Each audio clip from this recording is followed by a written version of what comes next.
So here we are.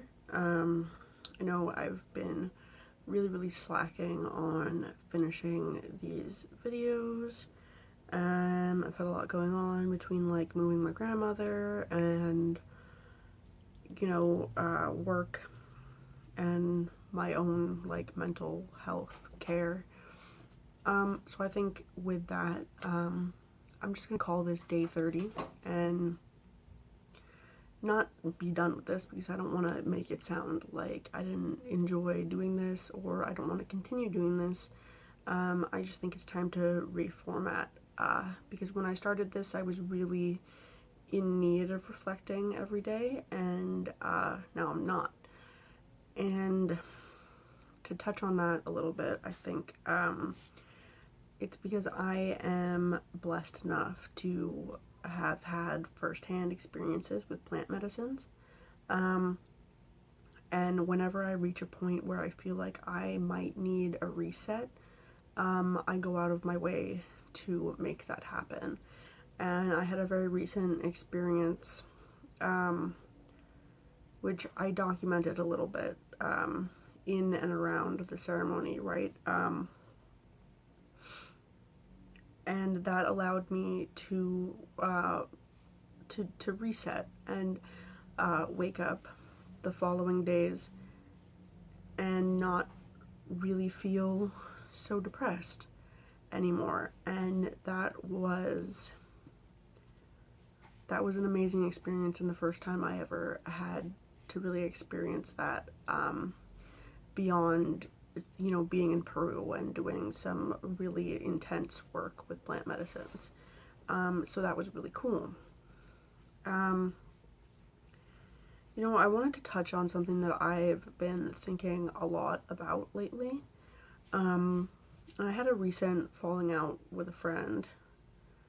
I guess not that recent. It was like 4 months ago. Um, and definitely doesn't feel like 4 months. I know that, when you experience a loss of someone in your life, um, and when that person is still like present in your life, you still see them, people still talk to you about them. Um, it's almost hard to judge the time. And the reason why I want to talk about this is because it directly ties to talking about depression and finding ways to communicate with people so that they understand what's going on, right? Um, and so, the exact sort of scenario that played out isn't important. What is important is this one tiny bit of dialogue that was had between the two of us. And it started with me trying to talk about what I was experiencing, and that I was experiencing depression, and that I was experiencing self-harm. And, I think any version of self-harm isn't good, right? They're all sort of categorized together. But when I speak about my self-harm, that's stuff like compulsively overeating until I'm sick, wall punching, and piercing my body. Um, which, those are relatively easy things to get away with, and unless you've decided to be honest about it, no one really has to know that it's happening. And I think that this was my attempt at being honest about it at the time, and this was my first attempt really open and honestly talking about what was going on with me. But because it was the first time, I think some things got blown out of proportion. I think some things were taken in the wrong ways. And so what I had sort of said was, because we were in an argument and because I was in a really bad place, I said, I can't continue to engage in this conversation because it's literally like it's putting my life at risk.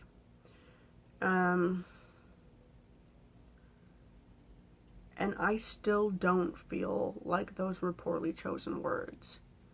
I don't think they were. Because when you're dealing with a slew of mental health problems, when you're dealing with depression and you're dealing with self-harm and you're dealing with addiction and you're dealing with anxiety, any trigger that really brings me down could have led me to further hurt myself, could have led me to start using drugs again.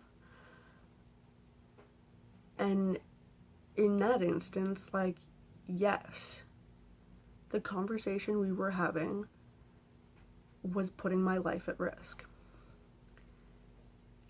And when we talked about it again later, because, you know, I'm a firm believer in giving people space. I'm a firm believer in taking the space that I need. And so we were talking again later, and I was trying to get us together to have a one-on-one conversation, because I realized that it's really pointless to try and have these conversations over text, because a lot of things were getting misunderstood. And it was brought to my attention that because of what I had said, it was believed that I had threatened my life. Which I don't think is a thing that I did. And so what also kind of makes me really angry about that is if you actually believed that I was talking about literally killing myself, you sat back and did nothing after I had said that. And I've had this issue before with people trying to, you know, what am I trying to say? If you know someone is struggling with mental health, if you believe that someone may do something to jeopardize their life, if you believe someone has threatened to kill themselves, and you sit back and do nothing, well, then there's a bigger problem going on here than that individual being depressed and being, you know, trying to express their feelings. And at that point, that is not what I was talking about. I was not talking about killing myself.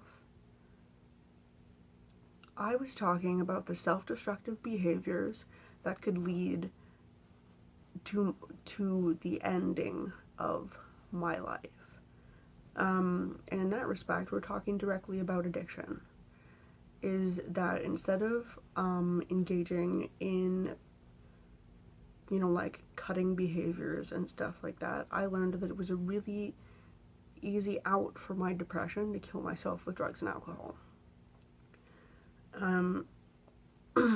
It took, you know, it eases some of the pain and sort of gives you the notion that at some point it could be the end, and like you don't know when. And to me that was kind of a comforting feeling when I was really depressed, is like, oh, if I just do all these drugs, like maybe today will be the day. And I didn't feel that way at the time when this conversation was happening. How I did feel was that if I continued this conversation with someone who was basically not listening to what I had to say, that there were going to be no good outcomes, that I was going to feel belittled, and that I was going to feel worse than I had when we started the conversation. And that was not a healthy space for me.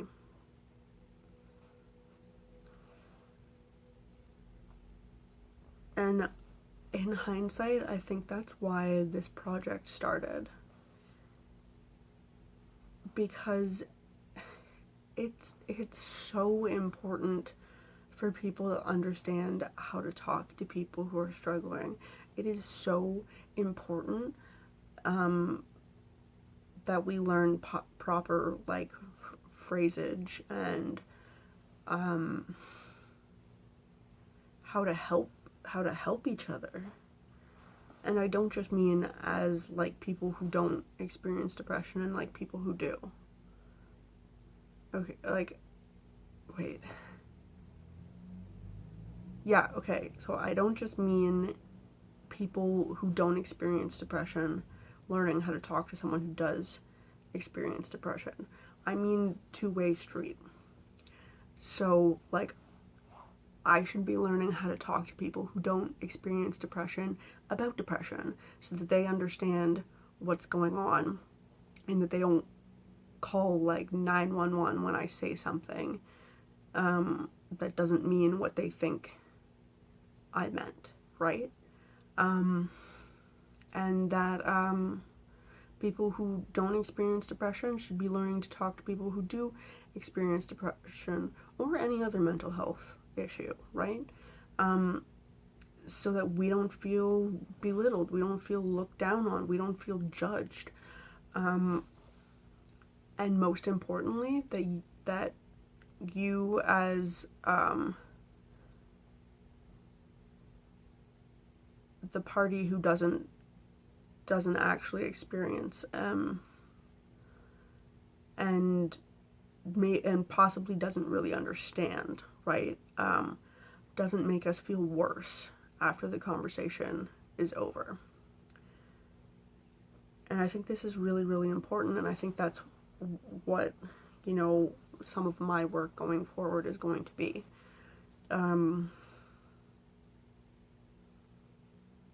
Because it's so important. It's so important. You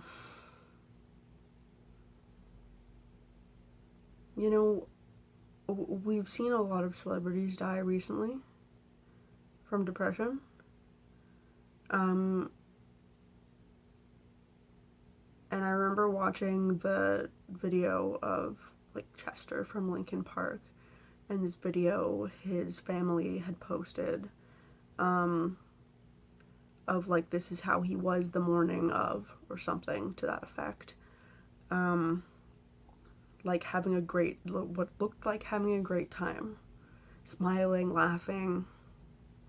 And, you know, as we all know, he killed himself later that day.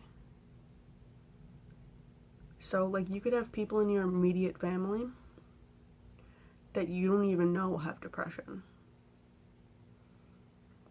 And it's only when we start talking about these things, and stop making people, or stop creating that feeling in people, that makes them feel shame, that makes them feel that, like, they don't deserve to have a dialogue, that people wouldn't support them if they did speak up. And it's so, so, so important. I feel like I keep emphasizing the same things during these videos, but just, like, in different ways. Like, my ideas just keep building, and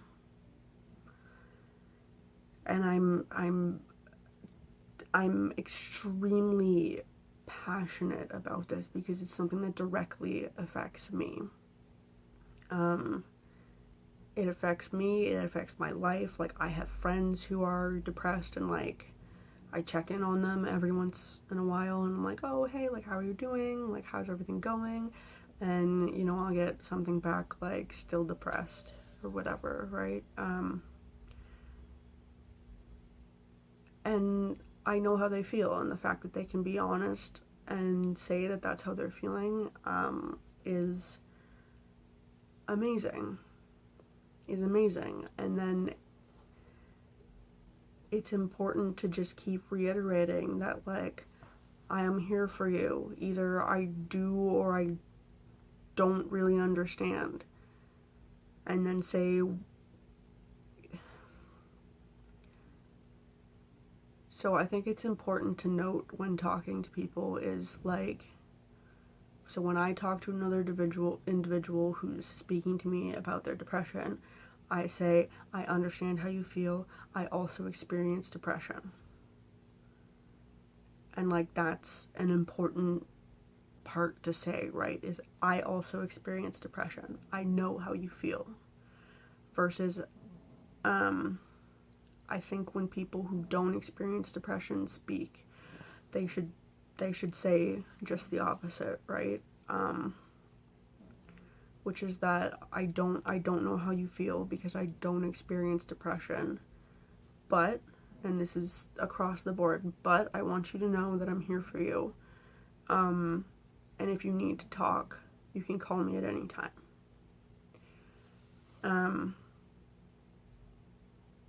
Because I know when people who don't experience depression say to me that, I understand how you feel, I get sad sometimes, or like, I don't understand how you feel, and just leave it at that, it's very like, I don't know, it just doesn't, I feel it is more impactful the other way, stating like, I'm sorry, I don't know how you feel, because I don't experience depression.